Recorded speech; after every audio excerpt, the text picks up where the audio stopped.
కడప నగరంలో ఇంటికి వెళ్లి చెత్త సేకరించే అంశంపై వివాదం నెలకొంది. అధికార టీడీపీ ప్రతిపక్ష వైసీపీ నేతలు పరస్పరం దుమ్మెత్తిపోసుకున్నారు. ఇంతకీ కడపలో చెత్త వివాదానికి కారణమేంటి?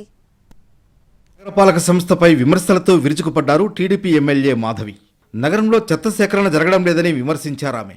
ఎన్డీఏ ప్రభుత్వం అధికారంలోకి వచ్చాక చెత్త పనును ఎత్తివేసిందన్నారు మాధవి. దీన్ని సాకుగా చూపి చెత్త సేకరణ వాహనాలను రద్దు చేయడం తప్పు అన్నారామె. ఈ చర్య ప్రజల్ని ఇబ్బంది పెట్టడమే అన్నారు మాధవి. కార్పొరేషన్ నిధులతో ఇళ్ల వద్ద చెత్త సేకరణ చేపట్టాలని డిమాండ్ చేశారు. అయితే అక్కడితో ఆగకుండా జనాన్ని ఇబ్బంది పెడుతున్న మేయర్, వైసీపీ కార్పొరేటర్ల ఇళ్ల వద్ద చెత్త వేయాలని పిలుపునిచ్చారు మాధవి.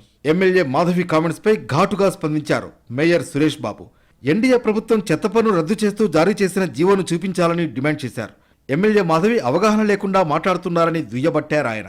చెత్త సేకరించే వాహనాలను తాము రద్దు చేయలేదని, ప్రతి నెల 570 మంది కూలీలతో చెత్త సేకరణ చేపడుతున్నట్లు వివరించారు. దీనికోసం నెలకు 2.5 కోట్ల రూపాయలు ఖర్చు చేస్తున్నట్లు తెలిపారు ఆయన.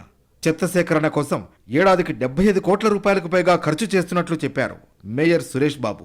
ఎమ్మెల్యే మాధవి పిలుపుతో మేయర్ ఇంట్లో చెత్త వేసి నిరసన తెలిపారు టీడీపీ నేతలు.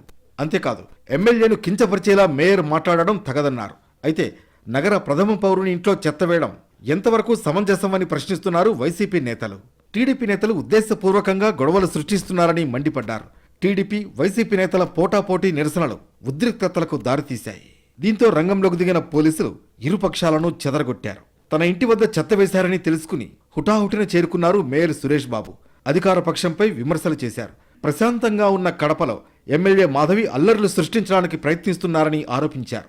తర్వాత చిన్నచౌక్ పోలీస్ స్టేషన్ ఎదుట ఆయన నిరసనకు దిగారు. టీడీపీ నేతలపై కేసులు పెట్టాలని డిమాండ్ చేశారు. తర్వాత ఎమ్మెల్యే ఇంటి వద్ద నిరసన తెలుపుతామంటూ అనుచర వర్గంతో బయలుదేరారు. అయితే మేయర్కు పోలీసులు సర్ది చెప్పడంతో వివాదం సద్దుమణిగింది.